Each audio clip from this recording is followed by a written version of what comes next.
Man patīk bēbīši. Man arī patīk bēbīši. Man arī. Nereti plānojot ģimenes pieaugumu, mēs vēlamies bērniņu tagad. Taču tas tagad bieži vien arī nepiepildās, jo mazie paši izlem, kad tad viņi pievienosies mūsu ģimenei. Tāpēc šodien uzzināsim, kā plānot bērniņa ieņemšanu, izmantojot auglības atpazīšanas metodes. Smieklīgais. Lēmumi par bērniņa ienākšanu ģimenē tiek pieņemti dažādi, taču apzinoties to, ka mēs cilvēki esam auglīgas būtnes, vēlams, lai šie lēmumi ienāktu mūsu dzīvē tad, kad saprotam, jā, tagad ir īstais laiks. Tāpēc, izmantojot zināšanas par sievietes auglību, ir izstrādāta neviena auglības atpazīšanas metode, kas palīdz mums noteikt, kuras no sievietes cikla dienām ir auglīgas un kuras neauglīgas, lai ģimene varētu pieņemt īsto lēmumu, tiekšanos uz bērniņa ieņemšanu vai gluži pretēji, nogaidīšanu. To sauc par dabīgu ģimenes plānošanu. Daudz saka, tās dabīgās lietas, jā, viņas tur tādas neefektīgas, neprecīzas vai kaut kā tam līdzīga, un visu to saista ar tādu lietu kā, piemēram, kalendāro metodi. Jā. Tad es uzreiz gribu pateikt, jā, ka kalendārā metode ir 1928. gads, dziļa vēsture, kā, piemēram, medicīnā tādas lietas kā asins nolaišana pie visām kaitēm. Nolaidīsim asins un paskatīsimies, tam cilvēkam kļūs labāk vai nekļūs labāk. Jā.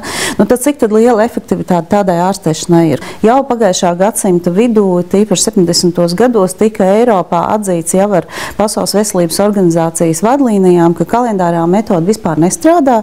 Kaut gan, ja jūs internetā ieiesiet latviski, uzrakstīsiet dabīgā ģimenes plānošanu, jūs tur atradīsiet vien tik kalendāro metodi. Ja? Tāpēc es šoreiz, ja kāds man dzird, gribu pateikt, lūdzu, neizmantojiet to, ja? Jo tā ir rēķināšana. Ja? Nu, tas ir apmēram, ja jūs statistiski aprēķināt savus sirds pukstus noteiktā situācijā, ja? Vai jūs to varat izdarīt? Un šitas ceļš mūsu gadījumā bija tāds diezgan grumbuļains, jo cik pusotru gadu atpakaļ? 2 gadu atpakaļ. Nu, jau kā 2 gadu atpakaļ mēs jau bijām tikuši pie bērniņa un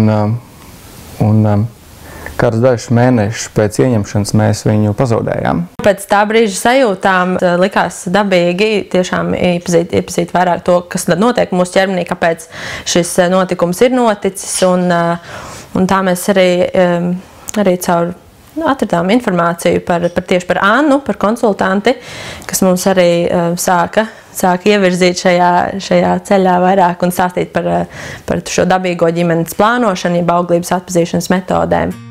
Sievietes auglīgo laiku ļauj noteikt ķermeņa bazālās temperatūras izmaiņas. Temperatūru mēra mutē vienā un tajā pašā laikā ik rītu. Pēc tam šos mērījumus atzīmē grafikā. Es to jau darīju pirms grūtniecības sākšanās jau vairāk nekā gadu, un es pat nepiefiksēju, kad es to darīju, jo digitālie termometri, viņi atcerās šo tavu tu vari pēc tam aizmigt atkal vienkārši. Svarīgi ir konkrētā laikā to darīt. Var arī nokavēt, pēc tam to visu var izkalkulēt. Tas ir tiešām aizņem dienā tās 2 minūtes ar visu teiksim, pierakstīšanu, jeb ievadīšanu online. 45 sekundes izmērīt temperatūru, ir uzreiz tāda ļoti liela skepse, vai es to varēšu.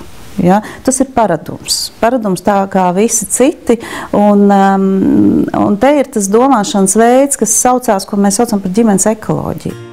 Nozīme ir arī dzemdes kakla izdalīto kļotu raksturam. Tās parādās dažas dienas pirms ovulācijas, pēc ovulācijas auglīgās kļotes pazūd. Šie novērojumi jāveic pāris reizes dienā, protams, visu atzīmējot grafikā. Arī sievietes dzemdes kakls auglīgo dienu laikā mainās, tas kļūst mīkstāks. Taču katrai sievietei varbūt viņai raksturīgas izmaiņas. Auglīgo dienu laikā piebriest krūtis vai mainās garastāvoklis.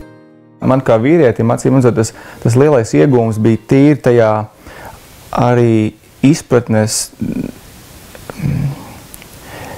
vairošanā par to, kas ir tuvība un kā man par to būtu jādomā laulībā. Un es domāju, šajā laikā, kad visi izklaides kultūra un visi patērētāji kultūra ieliek īstenībā tuvību tajā pašā plauktiņā, kur jebkuru citu preci, kur tu vari iegūt un izmantot, kad vien tu gribi.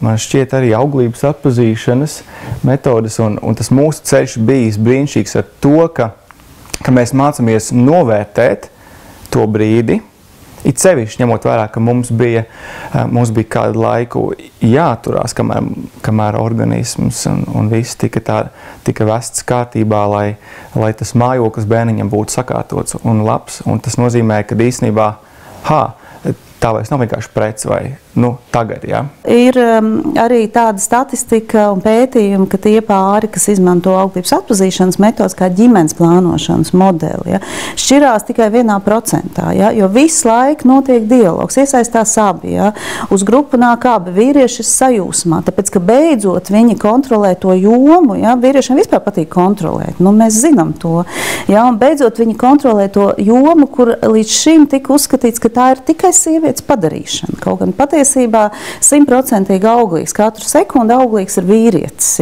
Un sieviete ir tikai auglīga 12 stundas vienas menstruālā cikla laikā. Latvijā ir ļoti daudz pāru, kuri nevar ieņemt bērniņu, un tas, protams, rada stresu ģimenē. It īpaši sievietes ir gatavas uz visu, lai šo problēmu risinātu, un nevienmēr pielietotie līdzekļi ir adekvāti. Varbūt ir jāsāk ar mazumiņu, pamainīt ēdienkarti vai atpazīt sava cikla auglīgās dienas, un bieži vien kādos 40% gadījumu ar to arī pietiek. Tāpēc iesākumā vēlams atrast savu auglības atpazīšanas metožu konsultantu un doties uz nodarbībām.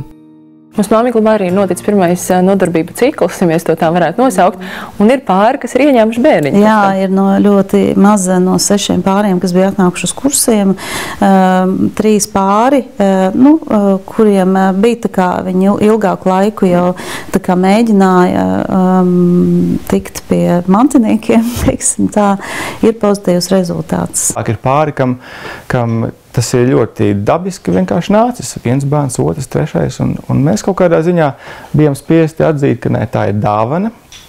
Un tāpat laikā ir konkrēts veids, kā ir saprātīgi dzīvot. Šajā laikā, kas nebūtu nav vienkārši ar stresu un ar piesāņojumu un visu pārējo. Auglības atpazīšanas metodes ir pielietojamas arī pēc dzemdībām, jo ir izstrādāta īpaša pēcdzemdību cikla interpretācija, tāpat kā pēc kontracepcijas līdzekļu lietošanas. Arī ar Pasaules veselības organizācijas datiem ir atzīts, ka metode ir efektīga, sevišķi šī simptotermālā 98–99%, kas patiesībā ir līdzvērtīga hormonālajai kontracepcijai, bet bez blakus parādībām. Mūsu ķermenis ir gaidāmā mazulīša pirmā mājvieta, tāpēc par to ir īpaši jārūpējas un jāsagatavo, lai bērniņš varētu ienākt sakārtotā un veselīgā vidē. Mūsu dienas ritmam, ēdienkartei, fiziskajām aktivitātēm, ieradumiem, arī kaitīgajiem ir nozīme. Mainoties mums pašiem, uzlabojas arī mūsu reproduktīvā sistēma. Tāpēc, ja vēlamies būt veseli, vēlamies, lai mēs varētu pasaulē laist veselus bērniņus, par savu auglību mums jārūpējas vēl krietni pirms mazulīša ieņemšanas, jo jaunas dzīvības rašanās ir dāvana.